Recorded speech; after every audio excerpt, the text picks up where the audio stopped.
তারেক রহমান, হারিস চৌধুরী সহ ২১শে August grenade হামলা মামলার ১৫ পলাতক আসামিকে গ্রেফতারের চেষ্টা চলছে।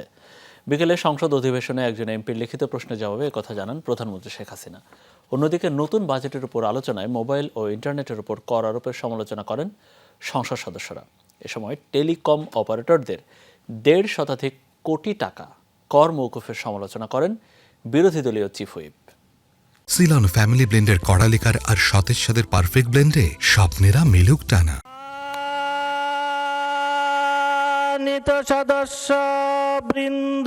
বুধবার সংসদের কার্যসূচি শুরু হয় প্রধানমন্ত্রীর জন্য নির্ধারিত প্রশ্ন ও উত্তর টেবিলে উপস্থাপন দিয়ে। একজন এমপির প্রশ্ন ছিল ২১শে আগস্ট গ্রেনেড হামলা মামলার অগ্রগতি নিয়ে। লিখিত জবাবে শেখ হাসিনা জানান, সাজাপ্রাপ্ত ৩৪ জন আসামি আটক হয়েছেন, আরো ১৫ জনকে গ্রেপ্তারের চেষ্টা চলছে। রেড অ্যালার্ট জারি করে রেখেছে ইন্টারপোল। যুক্তরাষ্ট্রের ক্ষেত্রে সেটা ৬%। পরে বাজেট আলোচনায় গণমাধ্যমে একপেশে সংবাদ আসছে বলে অভিযোগ করেন তথ্য ও সম্প্রচার প্রতিমন্ত্রী। অন্যদিকে রাজস্ব বোর্ডকে করের বোঝা না বাড়িয়ে কর জাল বড় করার আহ্বান জানান এমপিরা।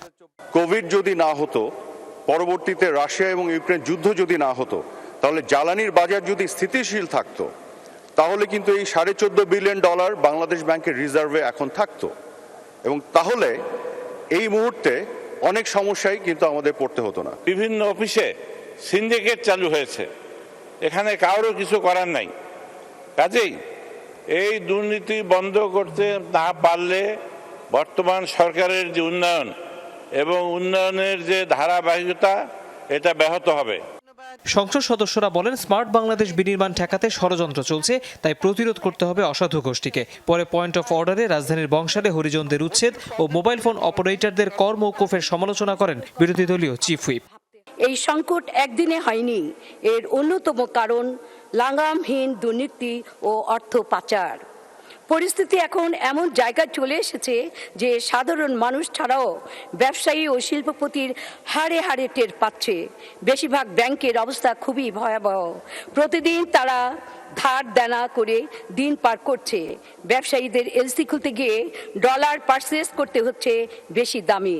দেশের একজন শিল্পপতি হিসেবে আমরা যারা পণ্য রপ্তানি করে ডলার আয় করছি, তাদের জন্য সমস্যা এখনো বেশি প্রকট না হলেও সামনের দিনগুলো খারাপ সংকেত দিচ্ছে। কোটি টাকা মাফ করে দেয় একজন কর কমিশনার, সেখানে এনবিআর চেয়ারম্যান, অর্থ সচিব, মন্ত্রী কোথায়? এইগুলি তো যদি দেখেন তাহলে আমার মনে হয় সরকারের ইমেজও ভালো হবে এবং দেশের স্বার্থ এগুলি খুব কঠিন হাতে দেখা প্রয়োজন। বাজেট অধিবেশন বৃহস্পতিবার বিকেল ৪টা পর্যন্ত মুলতবি করা হয়েছে। তৌহিদ হোসেন, যমুনা নিউজ, ঢাকা।